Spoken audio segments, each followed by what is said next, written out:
화이자와 아스트라제네카의 경우에는 이것이 진짜로 백신을 개발한 회사가 맞는가라는 의문이 들 정도로 주가가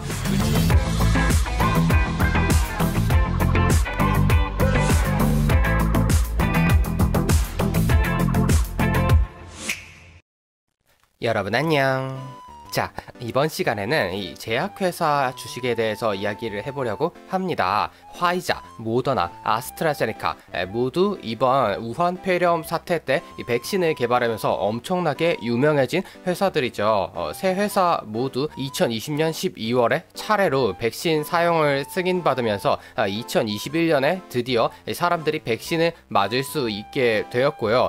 그럼에도 불구하고 이 백신이라는 것은 공장에서 찍어내는 공산품처럼 대량 생산이 필요하다고 해서 빠르게 이 생산수를 올릴 수가 있는 것이 아니기 때문에 전 세계 곳곳에서 이 백신 품귀 현상을 만들어내고 있습니다. 하지만 그럼에도 불구하고 몇 달이 지나고 나면 이 대량 생산을 위한 시스템을 갖추면서 전 세계의 많은 사람들이 백신의 혜택을 볼 수가 있겠죠. 그렇게 된다면 화이자, 모더나, 아스트라제네카의 수익성도 굉장히 크게 좋아질 것이 분명한 상황이고요. 그런 만큼 이들 회사의 주가도 엄청나게 높아져 있을 것이다 라고 생각하기 쉽습니다.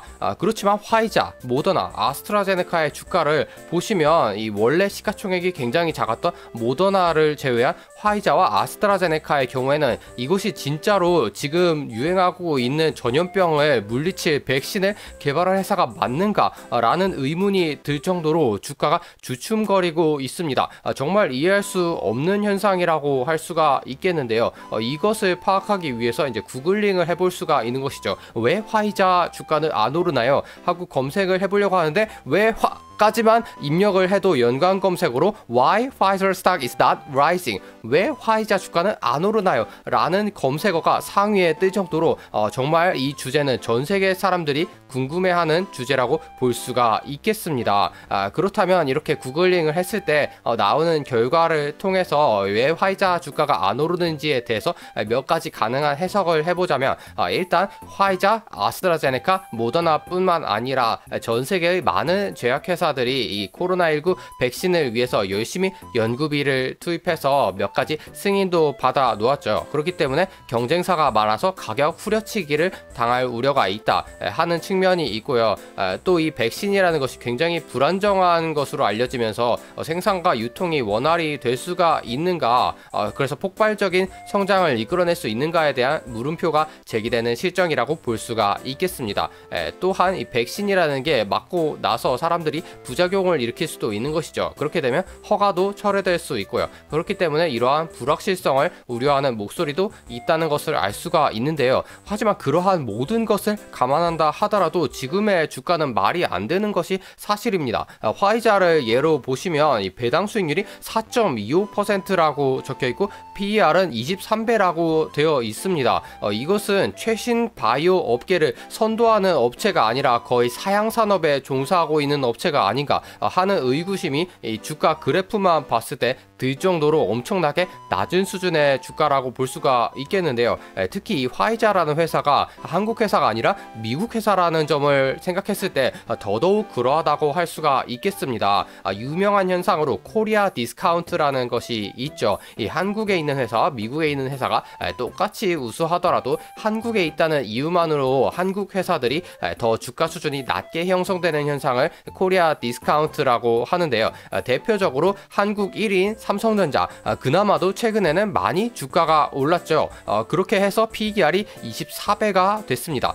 그렇지만 미국 1위이자 전세계 1위이고 삼성전자와 같은 업종에 종사하고 있는 애플이라는 회사는 PER이 애초부터 39배였습니다. 삼성전자와 이 주가 수준에서 봤을 때 게임이 안 될 정도로 애플의 주가 수준이 높게 형성되어 있다는 뜻이 되겠죠.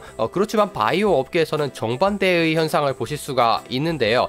국내 제약 바이오 업계 1위인 삼성바이오로직스 같은 경우에는 PER이 150배로 굉장히 고평가가 되어 있다는 것을 알 수가 있습니다. 하지만 반대로 전 세계 1위이자 미국 1위 제약회사인 존슨앤존슨 같은 경우에는 PER이 25배로 오히려 애플보다도 주가 수준이 낮다는 것을 알 수가 있습니다. 심지어 2020년 그래프를 보시면 2020년은 우한 폐렴의 해였기 때문에 제약 바이오 업종이 전반 전반적으로 엄청난 상승을 기록한 해로 알려져 있죠. 삼성바이오로직스만 해도 2배 정도 주가가 상승을 했고요. 하지만 존슨앤존슨을 필두로 한 여러 세계의 대형 제약 바이오 업체들은 그만큼의 성장을 보여주지 못했습니다. 주가 수준을 봤을 때 거의 성장하지 않았다고 봐도 될 정도로 저조한 성장세를 보여주었고요.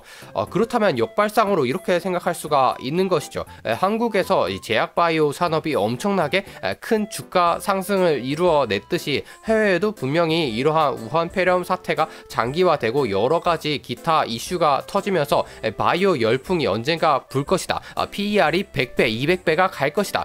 그러한 열풍이 불 것으로 예상을 한다면 바이오 업체에 투자를 하는 것이 장기적으로 봤을 때 어마어마한 성과를 가져다 줄 수 있는 현명한 판단이 될 수도 있는 것이죠.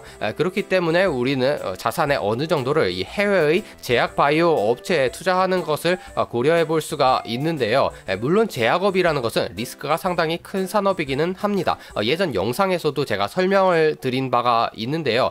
식품업 같은 안정적인 수익을 추구하는 업종에 비해서 제약 바이오 같은 경우에는 많은 연구비를 들이고 높은 리스크를 감수해야 하기 때문에 굉장히 투자를 할 때 조심해야 한다고 말씀을 드렸습니다. 하지만 리스크가 걱정되는 경우에 사실 해답이 한 가지 있는데요. 바로 분산 투자라는 것이죠. 제약 바이오라는 업종 자체가 성공만 한다면 상당히 큰 규모의 수익을 거둘 수가 있기 때문에 분산 투자를 통해서 여러 가지 제약 바이오 업종에 투자를 한다면 그 중에 몇몇 업체만 하드 캐리를 하더라도 쏠쏠한 수익을 벌 수가 있다는 뜻이 되겠습니다.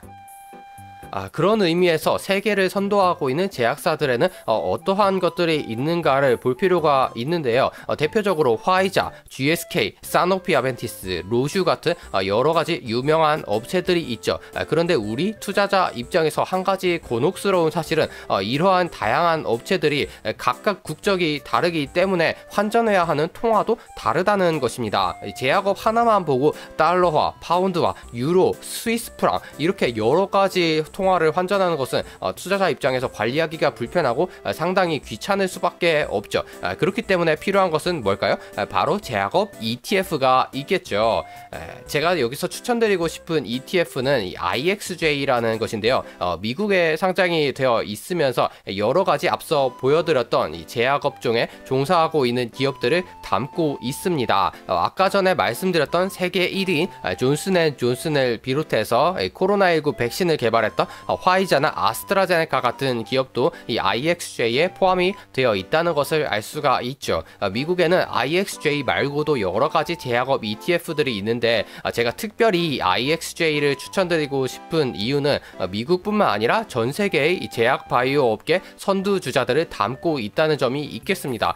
그렇기 때문에 앞서 보여드렸던 것과 같은 이 환전을 여러 군데로 해야 하는 불편함을 굉장히 줄일 수가 있겠죠. 이 IXJ라는 ETF는 이러한 회사들을 시가총액 순서대로 포트폴리오에 담고 있기 때문에 여기에 투자하는 것만으로도 이 제약업에 분산 투자하는 강력한 효과를 누리실 수 있기 때문에 강력하게 추천을 드리고 싶습니다.